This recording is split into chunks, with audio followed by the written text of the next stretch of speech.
Bueno, ¿cómo están? Llegamos a la última clase del módulo de arritmias con el enfoque del paciente con bradiarritmias. Primero, ¿cómo definimos una bradiarritmia? Cuando está una frecuencia cardíaca menor a 60 latidos por minuto, ¿sí? Pueden clasificarse en función del nivel de la alteración dentro de la jerarquía del sistema de conducción normal, ¿sí? Podemos ver que hay disfunción del nodo sinoauricular o trastornos o bloqueo de la conducción auriculoventricular cuando se dan a nivel del nodo auriculoventricular. Vamos a comenzar con los trastornos que generan alteración o disfunción del nodo sinoauricular, ¿sí? Vamos a hablar dentro de ellos de tres: de la bradicardia sinusal, de las pausas sinusales o paro sinusal y del bloqueo sinoauricular. Bueno, vamos a comenzar con la disfunción del nodo sinoauricular. Vamos a recordar que el nodo sinusal es el marcapasos dominante del corazón, ya que es el que dispara con mayor frecuencia. La frecuencia normal, que dijimos que era sinusal, es entre 60 y 100 latidos por minuto. Puede acelerarse generando una taquicardia sinusal, ya sea por actividad física o por estrés, o también por algunos procesos patológicos, como por ejemplo una infección, que un paciente esté con fiebre, también en el hipertiroidismo, también dijimos en un paciente anémico o que tenga hipoxemia, ¿sí? El nodo sinusal, recordamos que está ubicado en la pared lateral de la aurícula derecha, a la derecha de la desembocadura de la vena cava superior. Está constituido por células que son automáticas, ¿sí? O sea que tienen automatismo. Esto se debe a que presentan la fase 4 de despolarización diastólica espontánea, por lo que ellas mismas pueden generarse la despolarización, ¿sí? Sin requerir de un estímulo externo, como sí lo requieren las fibras sódicas, ¿sí? El nodo sinusal está constituido por las células P, que son las que generan el impulso, y también está constituido por las células transicionales que van a transmitir ese impulso hacia los diferentes haces, ¿sí? La disfunción sinusal se provoca cuando hay alteración, ya sea en las células P o también en las células transicionales. Como dijimos, las células del nodo sinusal, como las células del nodo auriculoventricular, son células cálcicas que presentan despolarización diastólica espontánea. Voy a poner el láser, ¿sí? Ahí está. Acá tenemos en un paciente con una frecuencia de disparo normal, tenemos una determinada pendiente, ¿sí? Bajo un estímulo vagal o parasimpático, lo que sucede es que esa pendiente se hace mucho menos pronunciada, ¿sí? Que por lo que esto va a desencadenar, fíjense, que se requiera más tiempo para llegar al potencial umbral y así desencadenar el potencial de acción, ¿sí? Diferente a lo que vemos acá en la en la estimulación simpática, que tenemos una pendiente que es mucho más vertical, ¿sí? Por lo que va a llegar mucho más rápido y va a haber un aumento de la frecuencia. Fíjense que la frecuencia de disparo acá va a una frecuencia, con el estímulo vagal va a una frecuencia mucho menor y se taquicardiza bajo la estimulación adrenérgica. Bueno, como vemos acá, un ejemplo de bradiarritmia es la bradicardia sinusal. La bradicardia sinusal se genera por una menor frecuencia de disparo a nivel del nodo sinoauricular. No siempre es algo patológico, puede ser algo benigno, por ejemplo, los deportistas de alta competencia, generalmente por mayor estímulo vagotónico, manejan frecuencias probablemente en reposo bajas. Otra causa de bradicardia puede ser los fármacos antiarrítmicos, ¿sí? Y los fármacos que disminuyen la frecuencia cardíaca, como los betabloqueantes. Y también hay que tener en cuenta que la bradicardia sinusal se puede presentar en algunos pacientes que presentan disfunción del nodo sinoauricular, ¿sí? ¿Qué es la bradicardia sinusal? Es una bradicardia, o sea que la frecuencia cardíaca es menor a 60 latidos por minuto. Todas las ondas P son iguales, son P que son sinusales porque parten del nodo sinusal. Dijimos que nada más es que el nodo sinusal está disparando una menor frecuencia. Por lo tanto, toda P es seguida por un QRS, todo QRS es precedido por una onda P. tenemos un intervalo PR que es normal, con un QRS que es angosto, y recuerden que para ver si son P sinusales tenemos que ver que sean positivos en las derivaciones de 1, de 2 y de 3.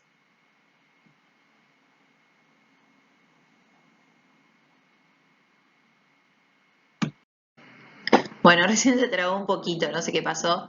Acá podemos enumerar las diferentes causas de la bradicardia sinusal en sujetos sanos durante el sueño, los atletas, dijimos también por drogas, como pueden ser los beta-bloqueantes, los bloqueantes cálcicos, los antiarrítmicos, y patológicas como la hipotermia, el hipotiroidismo, ¿sí? Y enfermedades del sistema de conducción cardíaca, como por ejemplo en los ancianos, que el sistema de conducción cardíaco comienza a fallar, ¿está bien? La bradicardia sinusal puede ser asintomática en sujetos sanos, ya le digo, sujetos muy entrenados, y también puede generar algunos síntomas como mareos, signos de bajo gasto, esto en situaciones patológicas, ¿verdad? Puede llegar a generar hasta síncope, ¿sí? Pacientes, tener en cuenta, con bradicardia sinusal persistente, sobre todo frecuencias cardíacas menor a 40 latidos por minuto durante el día, no hacia la noche, porque en la noche podemos llegar a tener frecuencias de 40 latidos por minuto, o sea, durante el día, y síntomas de bradicardia, como los que les enumeré, suele ser patológico y manifestación de disfunción del nodo sinoauricular. Esto lo vamos a ver más que nada, por ejemplo, en pacientes añosos, como le dije, y también otro ejemplo puede llegar a ser los pacientes que tengan Chagas, ¿sí? O sea, pacientes más jóvenes con Chagas. La siguiente arritmia dentro de la disfunción del nodo sinoauricular es el paro sinusal. ¿Cuáles son las características? Y ahora lo vamos a ver posteriormente en un electro. Es que haya pausas con desaparición de la onda P. O sea que vamos a encontrar pausas donde va a ser toda la línea isoeléctrica, ¿sí? Los intervalos PP van a ser constantes hasta las pausas. Podemos llegar a ver latidos o ritmos de escape, ahora vamos a ver lo que son, y no es múltiplo de intervalos PP, ¿sí? Que también lo vamos a ver en la próxima diapositiva.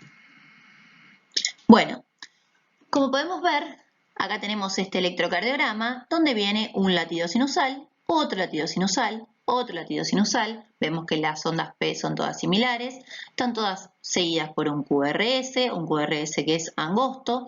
Posterior a esto se provoca una línea isoeléctrica donde no vemos ninguna actividad, que es una pausa por paro sinusal. La pausa es de 4.2 segundos, ¿sí? Está medida acá. ¿Desde dónde medimos esta pausa? Desde esta última P sinusal hasta esta otra P sinusal, ¿sí? Sabemos que es una P sinusal porque es de las mismas características que las previas, ¿sí? Con un seguida por un QRS, ¿sí? ¿Por qué medimos hasta acá? Vemos que previo a este latido hay otro latido de similares características, pero este latido no tiene onda P. Este latido es un latido de escape, ¿sí? Los latidos de escape son latidos que salen de marcapasos subsidiarios, ¿sí? Que pueden ser supraisianos o infraisianos, ¿sí? ¿A qué nos referimos? Que pueden estar por sobre el His-Purkinje o en el His-Purkinje, ¿sí? Este latido, como es un latido angosto, sabemos que es un latido supraisiano, así que puede estar saliendo del nodo auriculoventricular, ¿sí? Entonces, vamos a hacer una breve pausa y vamos a hablar un poquito de los latidos de escape, ¿sí? Como dijimos, las células del nodo auriculoventricular y del sistema His-Purkinje cuentan con automatismos, ¿sí? Con frecuencias de disparo inferiores al nodo sinoauricular, por lo que siempre están suprimidos durante el ritmo sinusal, ya que es el marcapasos dominante. Si la actividad del nodo sinusal se compromete o hay un bloqueo de conducción, pueden surgir ritmos de escapes a partir del marcapasos latentes distales, ¿sí? Un ritmo de escape, por ejemplo, de la unión, se genera a partir del nódulo auriculoventricular o del segmento proximal de las de His. Como es el ejemplo superior, acá teníamos, como vimos en el electro previo, este es el mismo, esto es un latido de escape alto. ¿Por qué lo sabemos? Porque va a tener un QRS que va a ser estrecho a una frecuencia de 40 entre 60 latidos y no está precedido por una onda P, ¿sí? En el ejemplo de abajo tenemos un ejemplo de un latido de escape bajo. Los ritmos de escape ventricular, que es un ritmo de escape ventricular, salen a una frecuencia de 30 a 40 latidos por minuto. Como este marcapaso subsidiario se encuentra a nivel del ventrículo, no está conducido por el sistema de conducción normal, por lo tanto el QRS es ancho, ya que los ventrículos no son despolarizados por el sistema de conducción normal, ¿sí? Son latidos anchos. Dijimos también que las extrasístoles son latidos anchos y son también originados en el miocardio ventricular. ¿Cómo vamos a diferenciar? Ya que las extrasístoles ventriculares son latidos que están anticipados, ¿sí? Estos latidos van a aparecer posteriores a pausas prolongadas. Bueno, para saber, los paros sinusales siempre se dan en patologías, ¿sí? Por ejemplo, es muy frecuente que se dé, como dijimos, en pacientes con Chagas, en pacientes ancianos, ya por disfunción del nodo sinoauricular. Generalmente son sintomáticas, generan frecuentemente mareos, o el paciente refiere disnea, o sea, falta de aire a determinada actividad física, ya que el corazón, al tener una baja frecuencia cardíaca, no puede suplir el volumen minuto suficiente ante ciertas demandas. Por ahí está en reposo y el paciente está asintomático, pero si hace alguna actividad ya siente la limitación, ¿sí? Bueno, y el último ejemplo que vamos a ver de disfunción del nodo sinusal es el bloqueo sinoauricular, ¿sí? ¿Cómo lo vamos a ver? Va a haber pausas por demora o interrupción en la propagación del estímulo del nodo sinusal hacia las aurículas, ¿sí?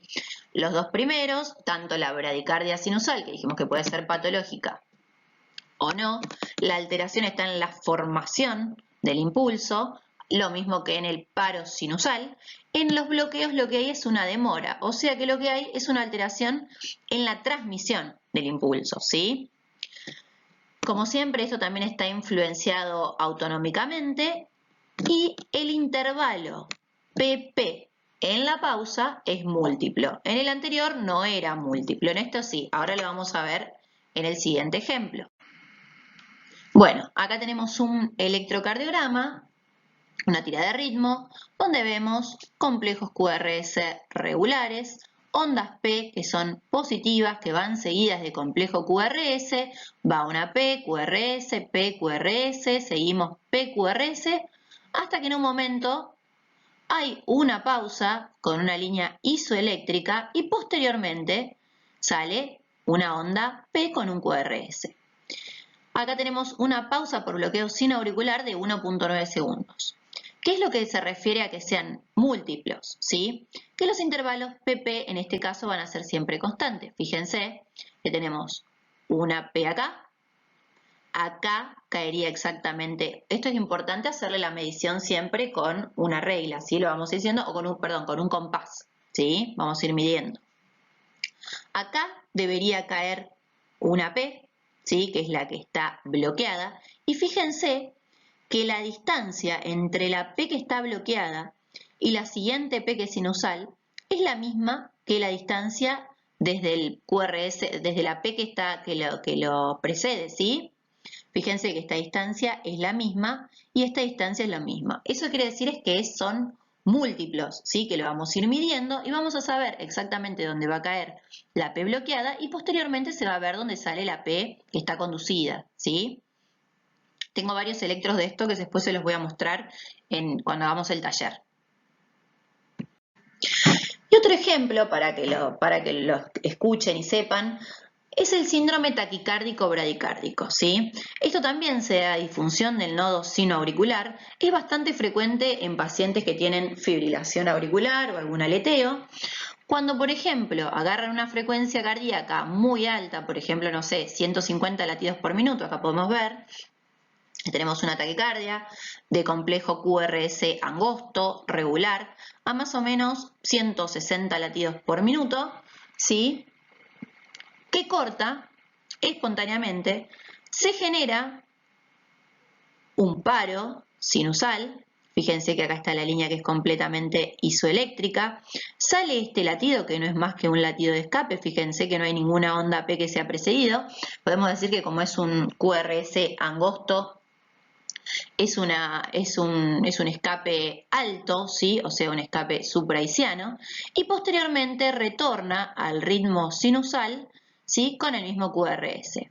Esto se llama síndrome taquicárdico bradicárdico, ya que por la estimulación alta hacia el nodo auricular, porque va a una frecuencia muy alta esto, cuando corta la arritmia, se provoca una pausa, ¿sí? Que puede tener latido de escape o no, y posteriormente retorna al ritmo sinusal, ¿sí? Esto se conoce como síndrome taquicárdico bradicárdico y lo que le genera al paciente también puede ser que el paciente presente astenia, presente disnea, signos de insuficiencia cardíaca, pueden llegar a presentar síncope por esto, ¿sí? Y además van a tener síntomas por las palpitaciones mismas de la arritmia que ya tienen.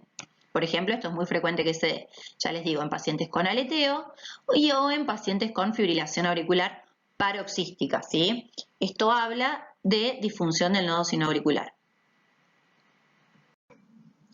Bueno, vamos a continuar ahora, ya no con la disfunción del nodo sinoauricular, sino que nos vamos a transportar hacia el nodo auriculoventricular y vamos a ver los diferentes tipos de bloqueo auriculoventricular que presentamos. Está el bloqueo auricular de primer grado, segundo grado y tercer grado. El de segundo grado a su vez se divide en tipo Movitz 1 o Benkevac y tipo Movitz 2. En este tipo de bloqueos, los bloqueos auriculoventriculares, lo que vemos es una alteración, como está en el nodo auriculoventricular, entre la conducción entre las aurículas y los ventrículos. Vamos a empezar a hablar del bloqueo auriculoventricular de primer grado. ¿Cuáles son las características? Solamente lo que vamos a ver es un aumento del tiempo de conducción del estímulo desde las aurículas a los ventrículos, ¿sí? Las ondas P son normales, los QRS también son normales, lo único que vamos a ver es que tenemos un intervalo PR mayor a 0,20 segundos. Las causas pueden ser drogas o, por ejemplo, los beta bloqueantes lo pueden llegar a producir, o enfermedades del sistema de conducción, ¿sí? Estos son siempre supraisianos. Generalmente los pacientes no refieren síntomas a menos que tengan un PR, un intervalo PR que sea demasiado prolongado, ¿sí? Bueno, acá tenemos un electrocardiograma con un ejemplo de un bloqueo auriculoventricular de primer grado, ¿sí? Fíjense que detrás, que está señalizado con las flechitas, detrás de cada onda T hay una muesca de polaridad positiva seguida de un intervalo, ¿sí? PR y posterior QRS. Esto no es más que las ondas P, ¿sí? Que tienen un retraso en la conducción hacia el ventrículo, ¿sí? Que determina un intervalo PR de 0,40 segundos. Dijimos que un bloqueo auriculoventricular de primer grado es una prolongación del intervalo PR mayor a 0,20 milisegundos. Perdón, a 0,20 segundos. Esto generalmente es asintomático, se le hace seguimiento al paciente, puede llegar a manifestarse, por ejemplo, en este caso que tenemos un intervalo PR que es muy prolongado, ¿sí? Puede llegar a manifestarse como signos de insuficiencia cardíaca que presente el paciente, ¿sí? Pero como vemos, la conducción en los ventrículos está indemne, ¿sí? Solamente hay un retraso en la conducción del nodo auriculoventricular, es decir, desde las aurículas hacia los ventrículos. Bueno, los bloqueos auriculoventriculares de segundo grado, dijimos que había dos tipos, el Movitz 1 y el Movitz 2. El Movitz 1 lo que hay es un incremento progresivo del intervalo PR, que se llama el fenómeno de Benkevac, con una P posterior bloqueada. Si ahora lo vamos a ver todo en electro, no se preocupen, esto es solamente la parte teórica. El Movitz 2 son intervalos PR que van a ser constantes, o sea, sin modificaciones, hasta que en un momento se bloquea una onda P, ¿sí? Bueno, el grado de retraso en el nodo auriculoventricular se incrementa de forma gradual con cada latido hasta que un impulso se bloquea por completo, ¿sí?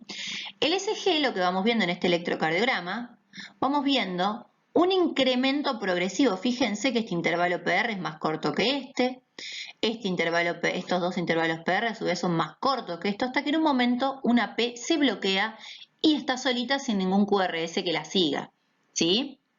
Entonces, vemos que hay un incremento progresivo del intervalo PR de un latido a otro hasta que uno se detecta la ausencia de un QRS único, ¿sí? Posteriormente, fíjense que el intervalo PR se acorta y el ciclo se inicia nuevamente. Fíjense que tenemos un intervalo PR, se va produciendo un retraso progresivo de la conducción auriculoventricular, ¿sí? Este es más largo, este a su vez es más largo, hasta que este se bloquea. Y acá ya no se conduce el impulso hacia los ventrículos porque no vemos un QRS.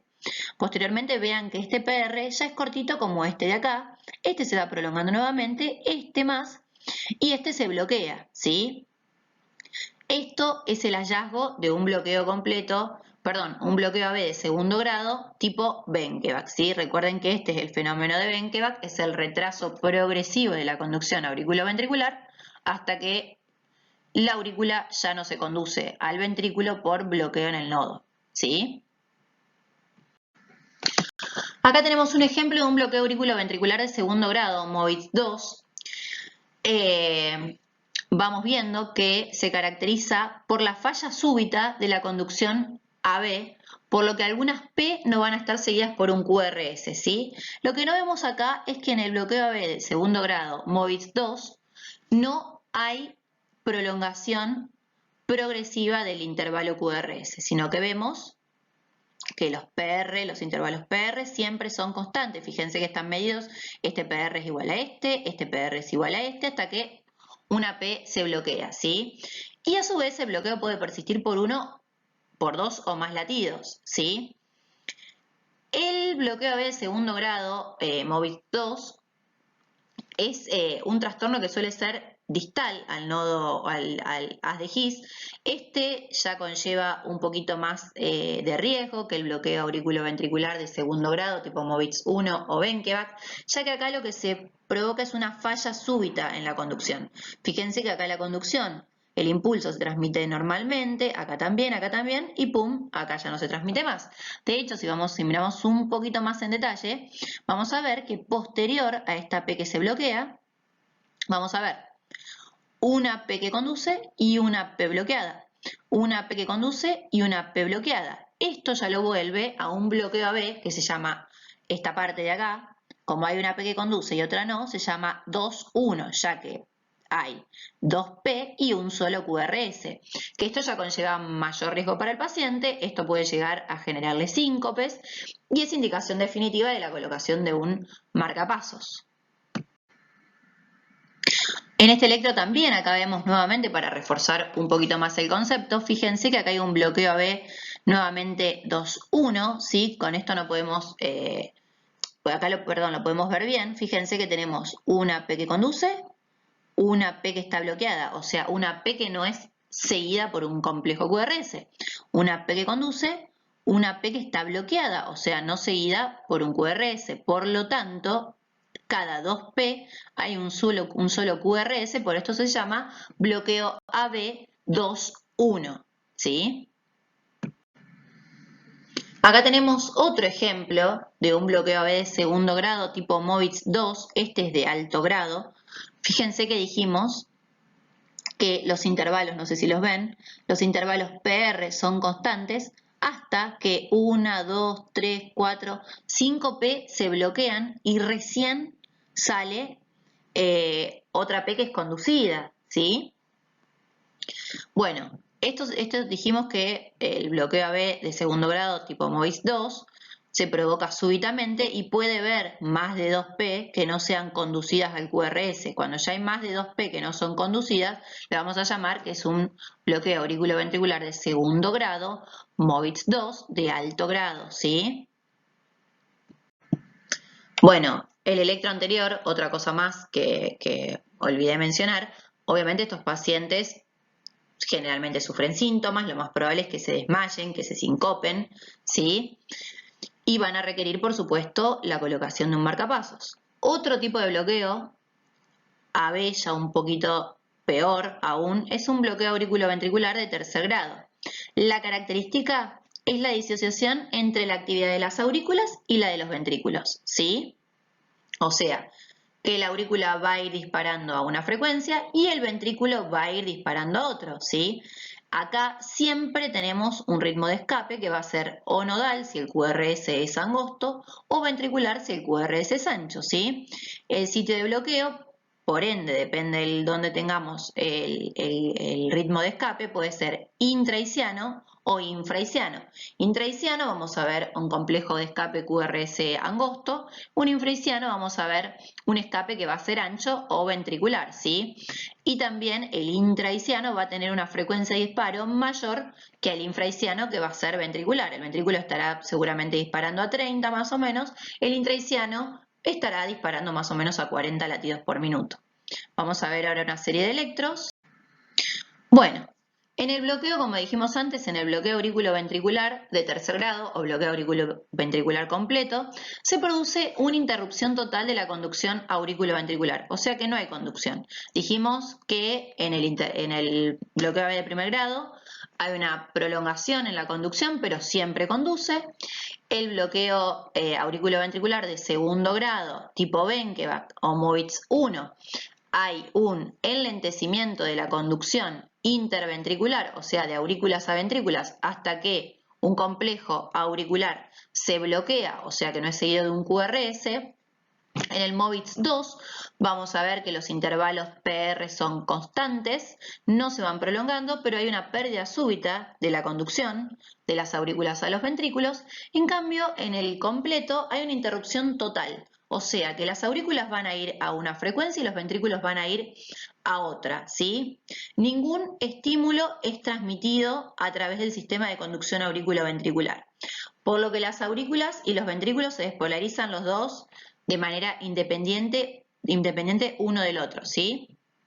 Las aurículas van a estar a la frecuencia sinusal si no hay ninguna otra alteración asociada, mientras que los ventrículos son estimulados por marcapasos subsidiarios, ¿sí? Por esto que decimos que son los ritmos de escape, desde algún punto distal al sitio de bloqueo. El ritmo ventricular, ¿sí?, va a depender del sitio donde se origina el ritmo de escape, ¿sí?, que puede ser el nódulo auriculoventricular, el haz de His o alguna de las ramas, ¿sí? Mientras más alto el sitio de bloqueo, más rápida va a ser la frecuencia cardíaca y el complejo QRS va a ser más estrecho, ¿sí? Acá tenemos dos ejemplos. Como vemos, ¿sí?, en el primer electrocardiograma vemos la actividad auricular que va de manera independiente a los ventrículos. Fíjense, esta P, aunque parece, no conduce, sí, justo cae, pero no conduce. Acá tenemos otra P, acá tenemos otra P que esta tampoco conduce, acá hay otra, sí, que fíjense, esta tampoco conduce, fíjense dónde cae, acá hay otra más encima, es esta muesquita que se va formando ahí. Los intervalos P, P van a ser constantes, ¿sí? Ahí, fíjense. Las flechitas van indicando las P. Una, otra, otra, otra. Ninguna de estas conduce. Están la aurícula y los ventrículos yendo a frecuencias cardíacas de manera y despolarizándose de manera independiente. Y fíjense que el ventrículo también va a una frecuencia que es constante, ¿sí? Como vemos, este QRS, sacando esto que tiene una P ahí y este, que son ondas P, son todos QRS que son angostos, ¿sí? Por ende, lo que podemos ver es que este escape es un escape alto, un escape que es a nivel nodal.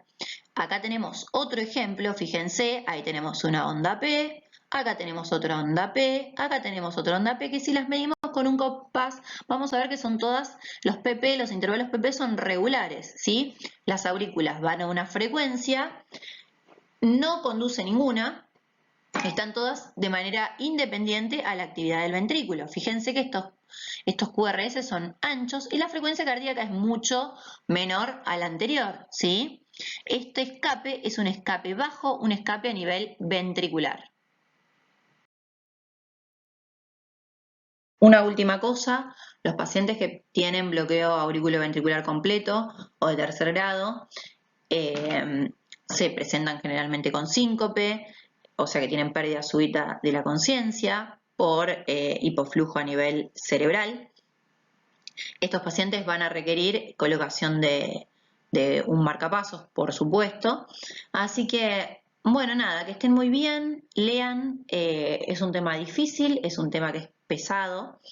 Espero que les haya servido. Cualquier duda ya las vamos a ver de manera presencial.